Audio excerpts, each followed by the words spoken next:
Hello and welcome back to Stock Market Weekly. I'm your host, Evan Medeiros. I'm off camera today. I am very tight on time, so we're going to speed run through this mostly on charts. And I think, honestly, most people are going to care about the price action and the charts for this week's really, it was just Friday being a very violent session. I did not prepare my usual PowerPoint presentation. I was really tied up outside of markets for most of today, which is probably a good thing, just to not have to stare and watch my account value fall every minute. So we're going to spend some time on charts. Big story, three big stories, of course. Friday's sell-off catalyzed by a post by President Trump, basically saying that the administration is contemplating these massive increases on Chinese products coming into the United States. So basically tariff escalation. You know, the important thing here is to note is there's no definitive timeline. I think there's a lot of speculation that perhaps there's not going to be a meeting between the US and China. I don't think that's stated yet either, in fact.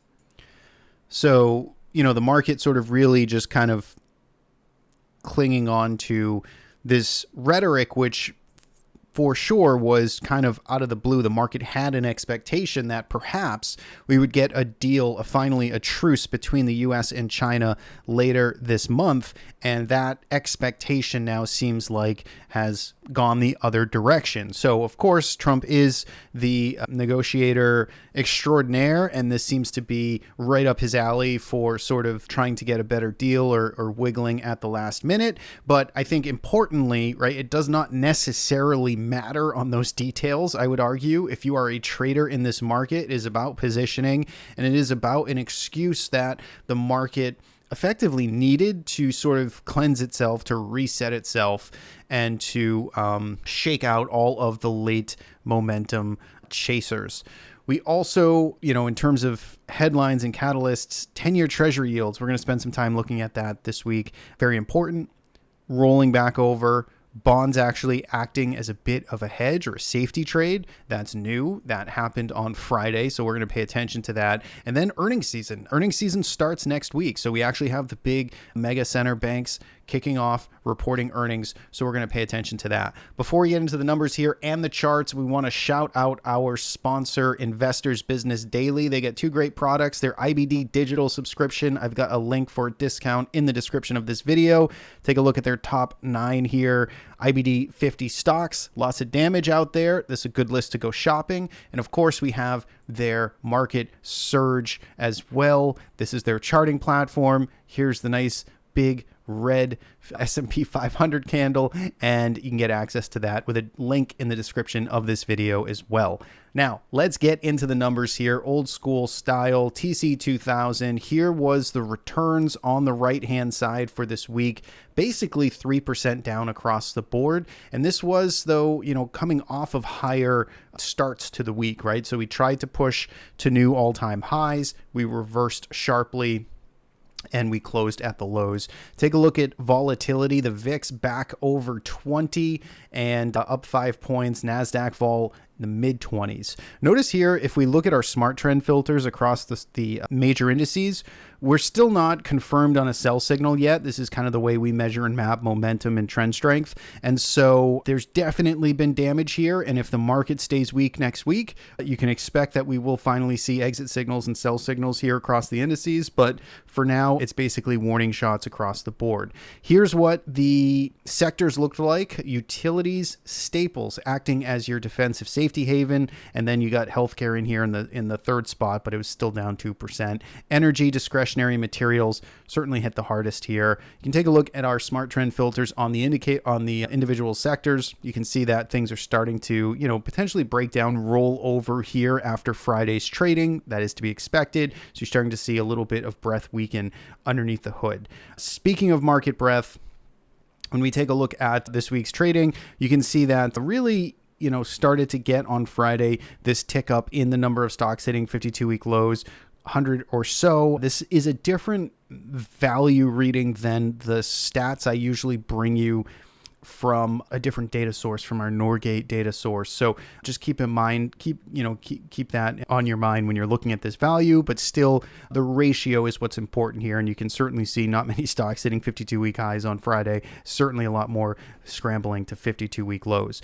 Now, I think this is actually an important or an interesting slide here, is if we look at the 1 month lows in this case, right? We don't really care about the 1 month highs because there's just not any. So if we look at the 1 month lows, so this is kind of like a short-term washout indicator or measure. And you can see that I've got orange lines here, which kind of show general washout levels. I don't really trade specifically on this, but it is market context, right? It tells you when there's been a nice little reset here. And this is particularly in the short term. And so you could look at the S&P 500 and say, you know what, we did get a big spike finally. It's the highest spike we've seen since April, right? So this is the most oversold constituents have been in the S&P 500 since April. That is notable. That is context. That's valuable. But it's still not really at like these long-term, true kind of washout levels. Same thing for the Nasdaq 100.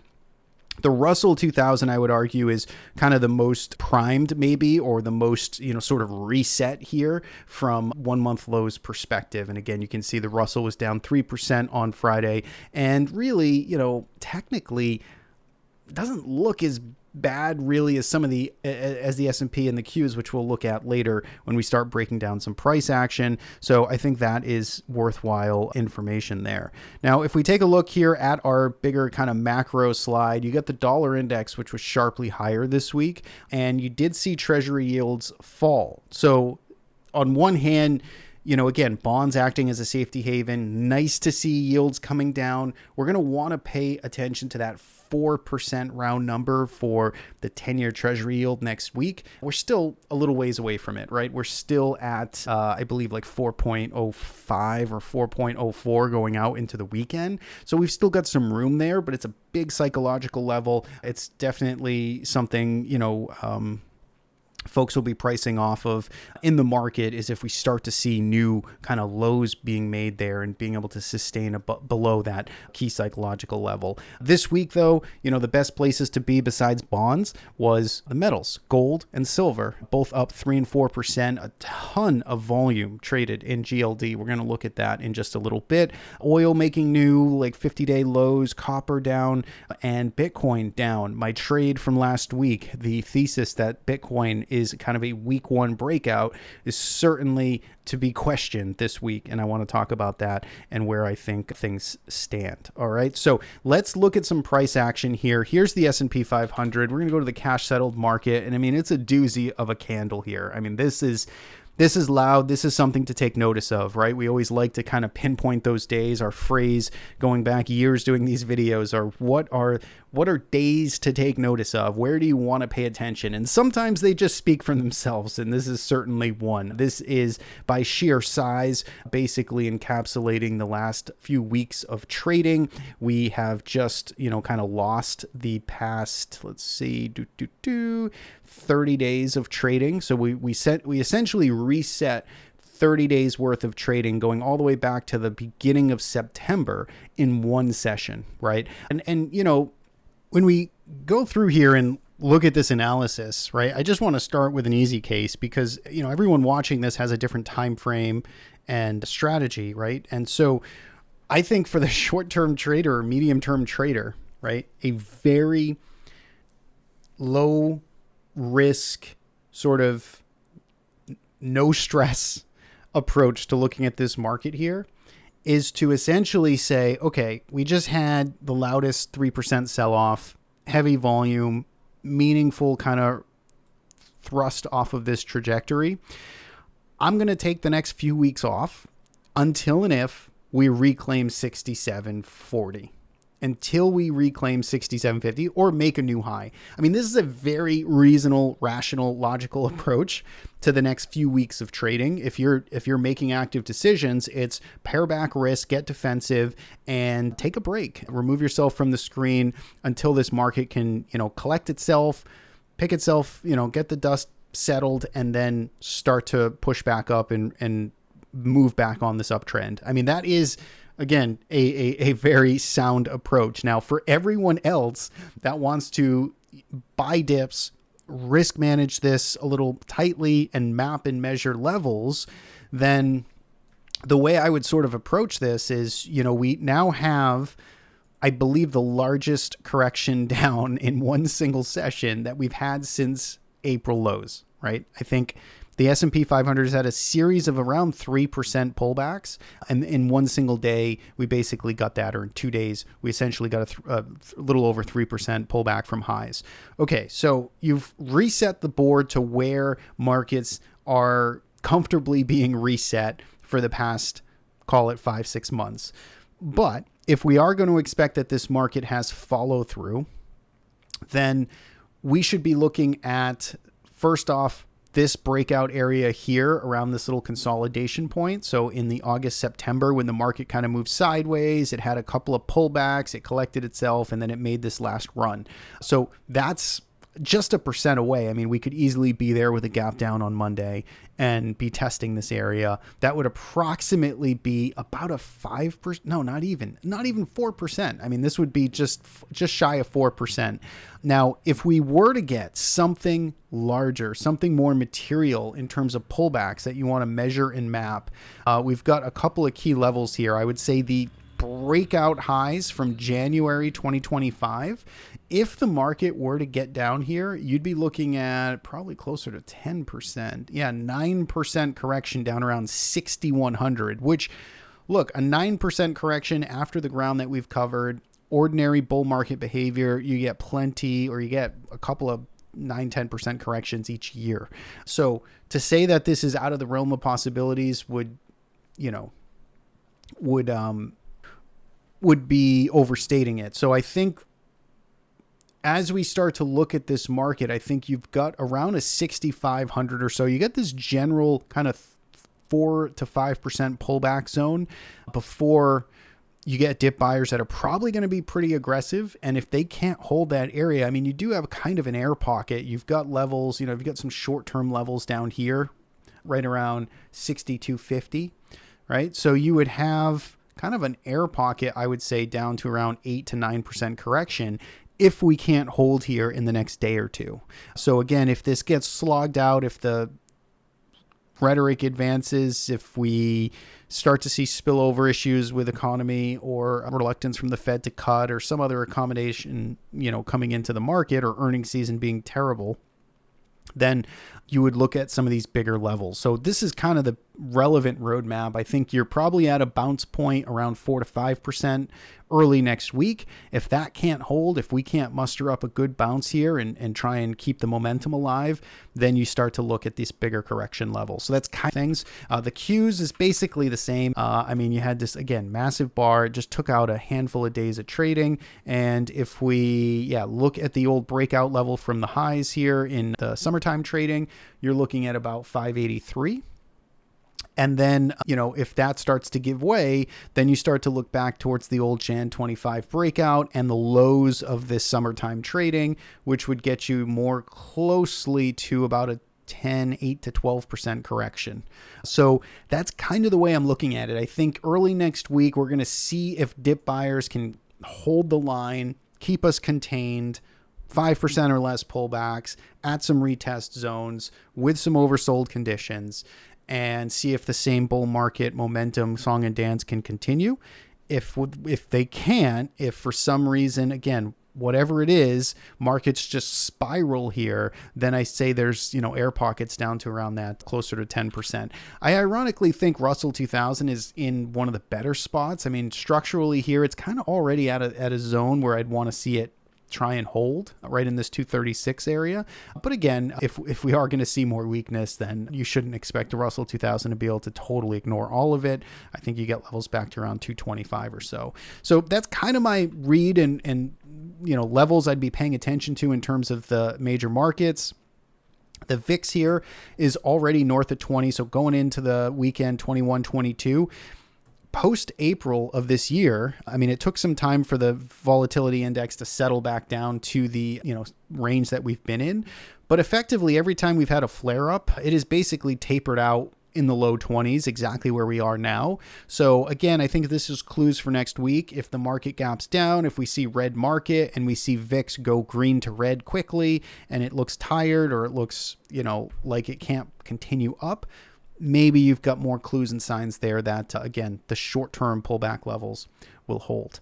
What else do we have? Let's move on to some other markets here. This wasn't so China, wasn't just US, right? China got hit hard here. A KWEB ETF down 7%, super heavy volume coming in. You could look at FXI down 5%, big volume coming in, and world stocks, right? So even outside of China and the US, this was kind of a global sell-off this week, particularly on Friday, really. We're at ACWX down pretty sharply as well. Emerging markets, you throw anything in the mix. So all risk assets, stock markets, equity markets all over the world really feeling the pain. One place that's not feeling the pain is gold. Gold traded the heaviest volume it's ever traded for GLD ETF going all the way back to 2005. Lots of people trying to call the top in gold. I think that's a bad way to look at it. Yes, it's extended. Yes, if you're not involved already, I can't advocate that from a trading perspective. It's worth getting involved in now, but I certainly wouldn't want to be shorting it. We've got narratives now building around this. This is, quote unquote, the debasement trade. So there's just, in a world of equity weakness in a strong momentum period now with gold, this seems like it could just get more capital magnetized to it going into the end of the year, right? Again, talking my book, I have a large position in gold. I've talked about that all year long, harping on gold. And so I still think it can work. It's stretched, it's extended, throw Bollinger Bands on it, throw rolling returns on it. No matter what you look at, it has gone on a remarkable run. So again, can't advocate getting long it, but getting short it seems even worse to me, frankly. So GLD, and that could, this could easily mark the top, and that's fine. I just, it just seems scary to do. Silver, also going parabolic here, very extended, heavy volume, getting back up towards its all-time highs. Both those things working. Oil is not. So for commodities, oil is still weak. It was down big last week, down even more follow through this week. So that's, pretty oversold, 100-day lows or so, but still mostly range bound and sideways. And I think that's it. Oh, Bitcoin. So Bitcoin, I was very excited about Bitcoin last week. So Bitcoin here, wow. So we've got more of a gap down here after hours, seeing that wick here in IBIT. So Bitcoin, I talked about it for quite a while in last week's video. If you missed it, I kind of advocated for the fact that last week was kind of a week one start of a move, of a breakout of this base, with lots of folks kind of caught not paying attention to it.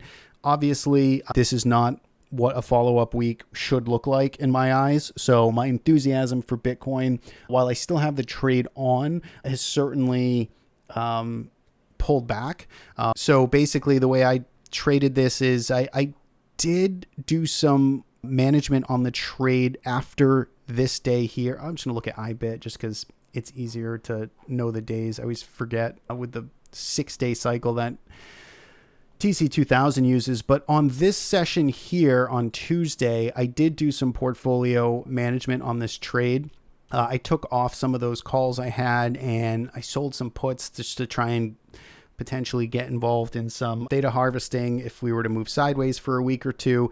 And then I ended up closing the short puts out on Friday, and I ended up getting back into some calls here too early. Basically, kind of messed around with a trade that I didn't really need to, mostly around the edges. I still have this trade on. I still think that, there's some merits here, but obviously, especially with this gap down going now, there's got to be some news breaking as I'm recording this. So I'm not going to be up to date on what's going on. I don't know if that's Bitcoin specific. Okay, no. So it looks like markets are gapping down a little bit across the board here. Okay, so I'm not going to look into that news right now in real time. So, this trade looks a little bit tougher, right? And this just might be one I need to throw in the towel, because in the perfect scenario, looking at a weekly chart here, we wouldn't have retraced more than, call it 40% of this week one move. And so the fact that we're already kind of slamming back in here, yes, I do think Bitcoin can certainly work well over the next months, let's call it seasonally, but the timing of having calls, or the timing of a move that's happening in a, definitive multi-week kind of run, this throws the cold water on it, and it makes it so this trade might need to just reset, find some higher lows, shake out longs like me on shorter term calls or anything like that, and then eventually lift off after some more action sideways. So that's kind of the way I'm looking at it now. Most of our models still engaged in it, but this week was obviously not the follow-on week that we would have expected. So let's look at a few more stocks, then I'm going to call it a day. So Mag 7 here is something I wanted to hit on. Apple was hit the hardest this week. This makes sense. I think they're the most kind of sensitive to trade war escalation. Google and Tesla, I mean, these are things that still look pretty good to me. And this is where, when you're starting to measure and map pullbacks and you're getting market weakness, this is where you can start to look for dip buying opportunities. So I'd be paying attention to them. I think Nvidia is potentially also interesting if it could hold above, call it 180, 181 or so. But we'll see. Again, nasty day on Friday and getting close to falling back into its old range. Most other things I'm not that excited about in terms of price action setups. So I would be just looking at those two. And I do still have a position here in Tesla.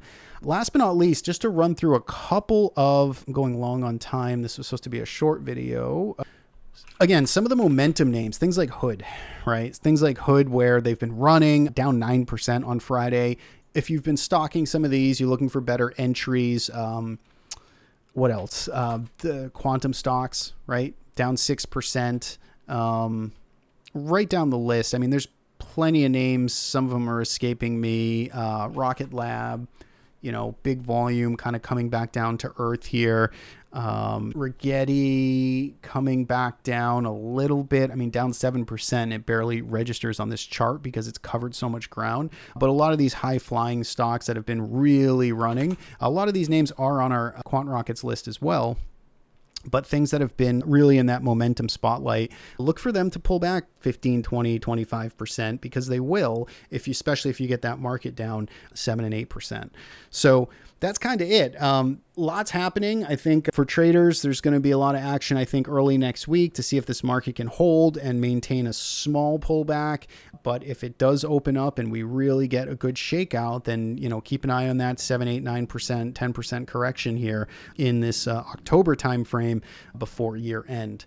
So opportunity. Hopefully everybody managed through okay. Lots of homework to do this weekend to pick your spots, pick your levels, map all that. We've got help with trading systems in the description of this video. So check those out if you need help mapping and navigating this market. And also we have our IBD sponsor links in the description as well. Take care. Thanks so much. And we'll see you back here next week.